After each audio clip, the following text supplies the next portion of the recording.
ನಲಿಯುವ ನಿನ್ನ ವದನವ ನೋಡಿ ನಲಿಯುವುದು ಎನ್ನೆದೆ. ನಿನ್ನ ದುಃಖಿತ ವದನ ವೀಕ್ಷಿಸಿ ಸಿಡಿಯುವುದೆನ್ನಯ ಹೃದಯವು. ನಿನ್ನ ಮುಖದಲ್ಲಿ ಗೆಲುವು ತರಲು ನೀನು ಗೈಯುವೆ ರಕ್ತವ. ಎನ್ನ ಕಣ ಕಣದೇದು ಬಸಿಯುವೆ ಪೂರ್ಣ ಜೀವನ ಶಕ್ತಿಯ. ಮಾತೆ ಪೂಜಕ ನಾನು ಎನ್ನಯ ಶಿರವ ನಿಡುವೆನು ಅಡಿಯಲಿ.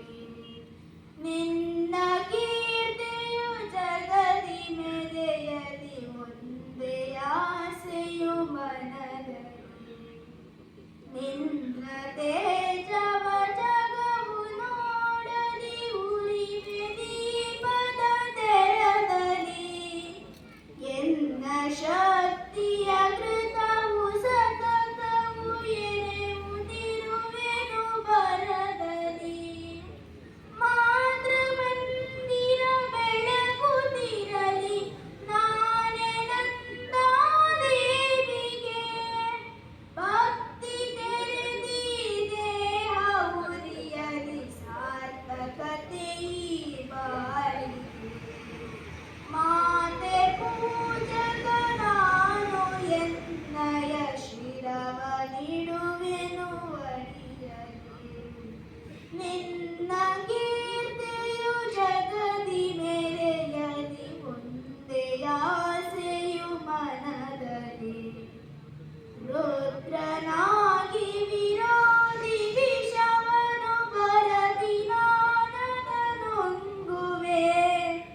ಜಗವ ಮೆಚ್ಚಿಸಿ ಅದರ ಹೃದಯವ ನಿನ್ನೆಡೆಗೆ ನಾ ಸೆಳೆಯುವೆ. ಸೃಜಿಪೆ ಜಗದಲ್ಲಿ ನಿನ್ನ ಪೂಜಿವ ಕೋಟಿ ಕೋಟಿ ಭಕ್ತರ. ಕೀರ್ತಿ ಶಿಖರದಿ ಮಾತೆ ಮಂಡಿಸೋ ಅರ್ಪಿಸುವೆ ನಾ ಸರ್ವವ.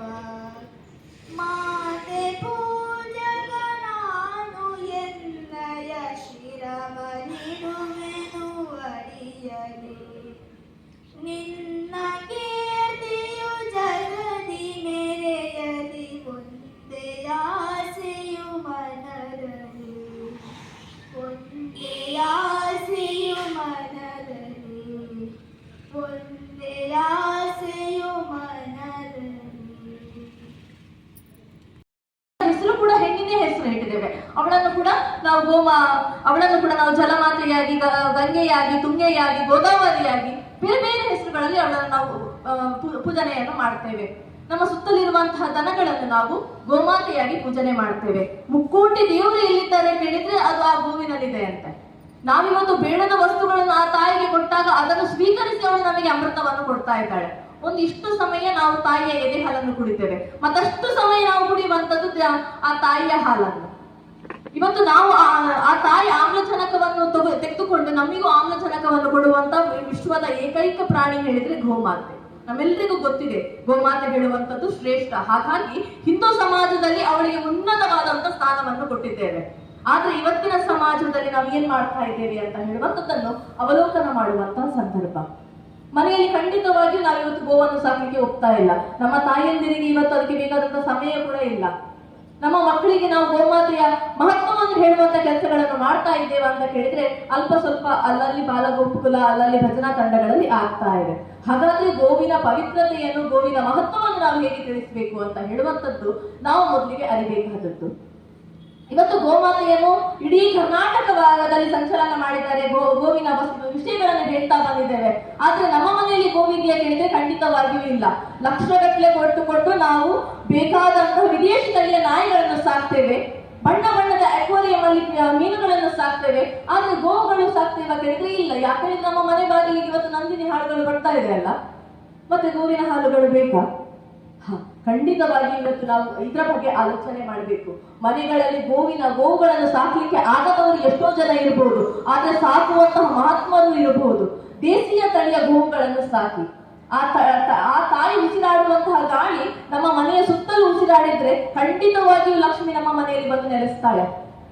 ಮನೆಯಲ್ಲಿರುವ ಒಂದು ಹಸು ಮನೆಯಲ್ಲಿ ಲಕ್ಷ್ಮಿಯನ್ನು ಅಭಿವೃದ್ಧಿ ಮಾಡ್ತಾ ಬಂದ ಕೈಯಲ್ಲಿದ್ದ ಮೊಬೈಲ್ ಅನ್ನು ಬದಿಗಿಟ್ಟೇ ಇರ್ತಾರೆ. ಆ ಮಕ್ಕಳು ಇರುವ ಮೊಬೈಲ್ ಅನ್ನು ಕೂಡ ನಾವು ಕೂಡ ಬದಿಗಿಡಬೇಕು. ನಾವು ಕೂಡ ಅವರೊಟ್ಟಿಗೆ ಅದೇ ರೀತಿಯಲ್ಲಿ ಭಾವನೆಗಳನ್ನು ಹಂಚಿಕೊಳ್ಳಬೇಕು. ನಮ್ಮ ಮನಸ್ಸಲ್ಲಿರುವ ಮಾತುಗಳನ್ನೆಲ್ಲ ಅವರಲ್ಲಿ ಹೇಳಿದಾಗ ಅವರ ಮನಸ್ಸಿನ ಮಾತುಗಳು ಖಂಡಿತವಾಗಿ ನನ್ನ ಕಿವಿಯನ್ನು ಆಲಿಸ್ತದೆ. ಇನ್ನು ಸ್ವಸ್ಥ ಸಾಮರಸ್ಯವನ್ನು ಹೇಗೆ ಸಾಮಾಜಿಕ ಸಾಮರಸ್ಯ ಅಂತ. ಸಾಮಾಜಿಕ ಸಾಮರಸ್ಯ ಅಂದ್ರೆ ನಮ್ಮ ಸಮಾಜದಲ್ಲಿ ಬೇರೆ ಬೇರೆ ಜಾತಿ ಇದೆ, ಬೇರೆ ಬೇರೆ ಧರ್ಮದವರಿದ್ದಾರೆ, ಮೇಲು ಕೀಳು ಅಂತ ಹೇಳುವಂತ ಎಲ್ಲ ಭಾವನೆಗಳಿದೆ. ನಾವೆಲ್ಲ ಹಿಂದೂಗಳು, ನಾವೆಲ್ಲ ಒಂದು ಅಂತ ಹೇಳಿದಾಗ ನನ್ನ ಸಮಾಜ ಖಂಡಿತವಾಗಿಯೂ ಸದೃಢವಾಗಿ ನಿಲ್ತದೆ ಅಂತ.